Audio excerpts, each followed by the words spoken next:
Hi, welcome back. My name is Newman, and we're going to have a look at my Hoyas today. Alright, start off with this one. Try to take it down. Here it is. Hoya Bella. It's got really thick leaves on it. It's starting to grow really well now. I've got a bit of edema. I don't know if you can see or not, but edema shows up as, well, the cell wall splitting from taking on too much water, and then it kind of goes patchy white, and eventually the leaf will fall off. So it kind of looks a bit like burning because it concaves or dents in where the cells are burst. But that was in the winter, so I just gave it a bit too much water in its cache pot here. So right now it's growing fine. I keep it in this cache pot to keep the humidity in the roots because they really like it. They don't like to dry right out, bone dry, but they like to be slightly moist, and I usually put it just a half an inch of water and let it drink it up. So this one is really big. It's a very nice one. I've taken cuttings off it in the past, made new plants.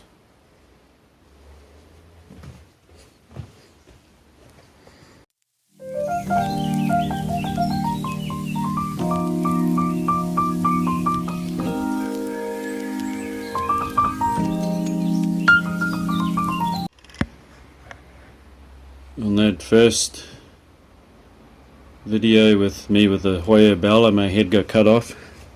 Okay, I'm going to put my head back on. There we go. Alright, next. This one is Hoya Sunrise. It's a hybrid between Hoya Obscura and Hoya I can't remember the other name, pubic calyx or something like that.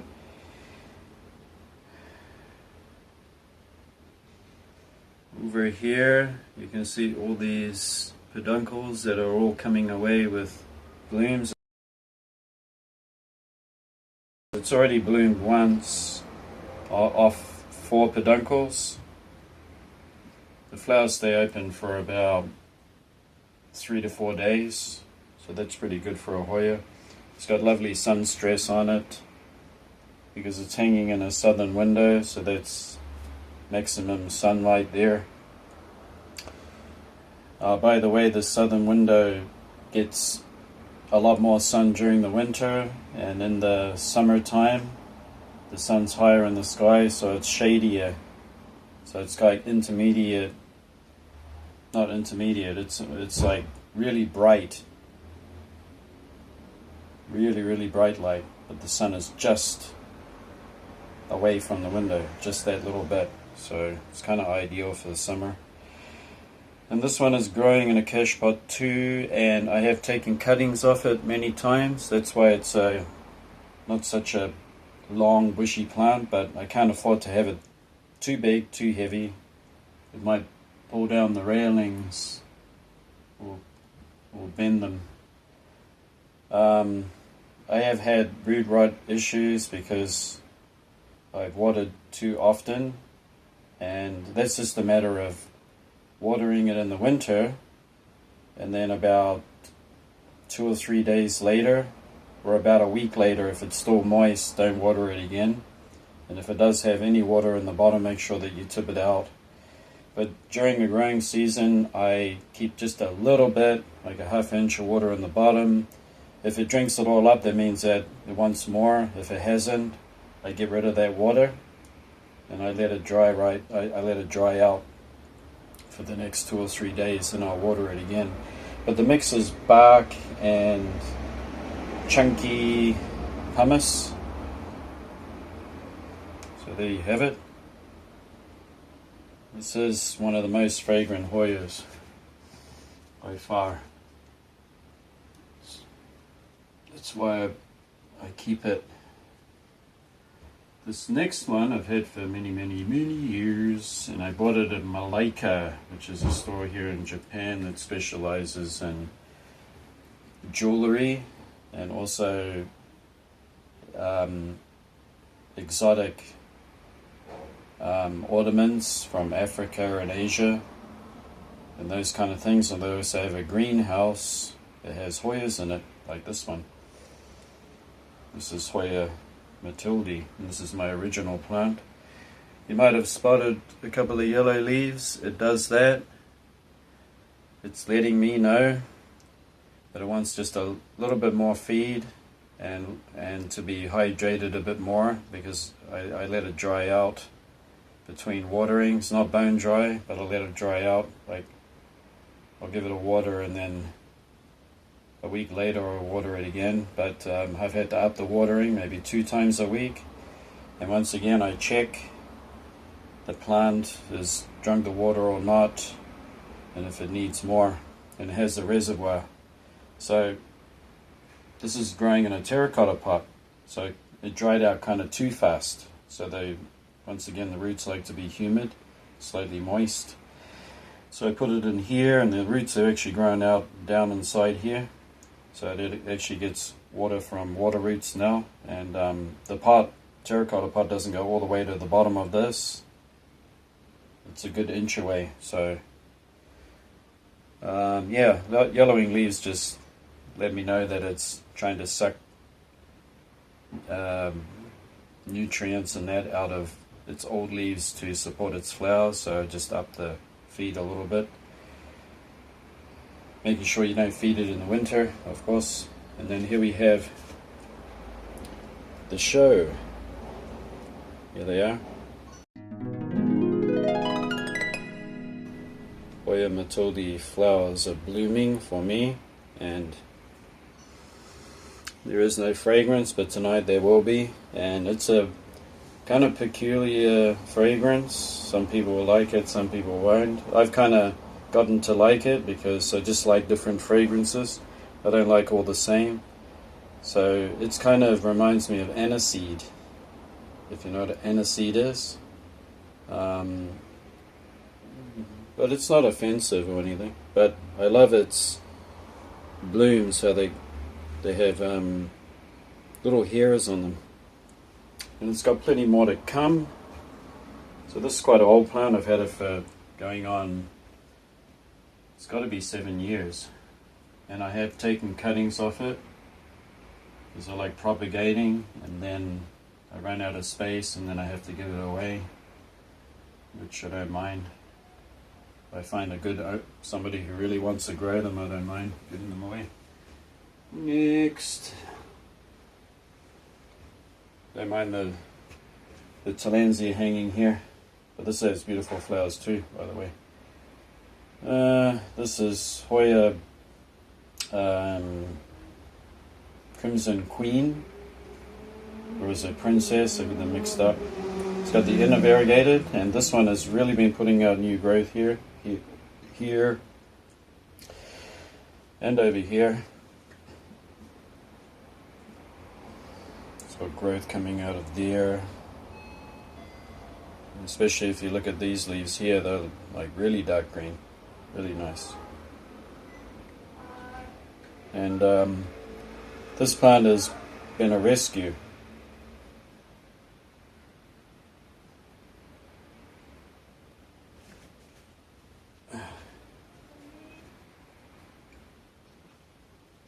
Would be a minute. I had the doorbell. Alright, I'm back. I was talking about this. Alright, so yep, it's put out these nice new growths here. See that? And I know that a lot of you have these growing in tropical places like Florida, for instance, and they're much bigger than mine. But this is a really healthy, compact plant, as you can see there, so I'm really happy about it, and it's growing in conditions where in the winter this can get right down to about 10 degrees inside here. So this is an unheated bedroom. It gets a lot of natural sunlight during the winter, and it can get up to about 20 degrees inside here, but also very cold, and outside temperatures can get to -8.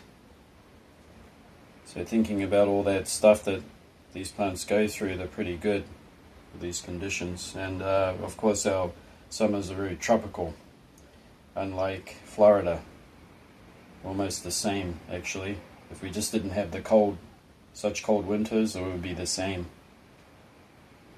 So there you have it, and it also has a peduncle that I was trying to push out at the top here. Right. This one was a rescue, that's what I was talking about. So I had a much bigger plant of this. When I did the watering, I did it wrong. What I did was I had everything that I should have. I had an all-purpose fertilizer, I had water, I watered it perfectly well and fine. But then what happened was the plant had a root rot, and that's caused by that was caused. Sorry, there's an interruption outside again. That was caused by the fact that using fertilizer makes the pH really high, and so I use dolomite lime now. And as you can see, it's really improved its health and its root system and the media and everything. So I just use that every 3 months in the water.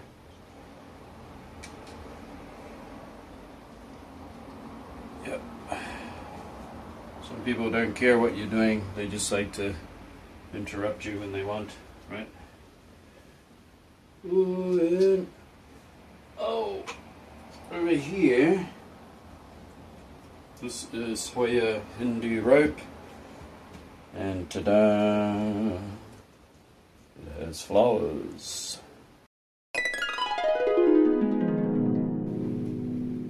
I love the smell of them. They smell like chocolate, cocoa smell, and it's got a nice new growth down here, and it has a peduncle over here too.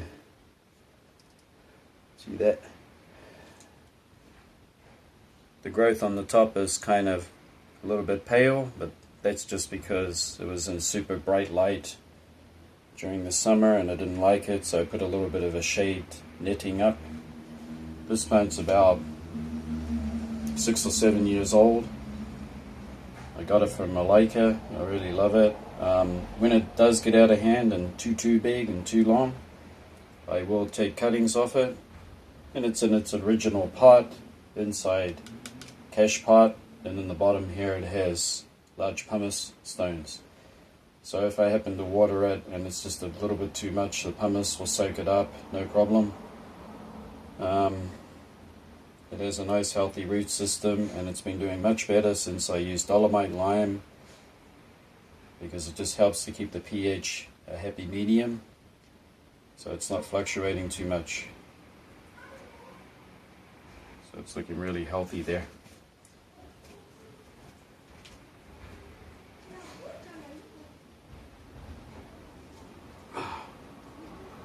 And when you put it back, it gets caught up.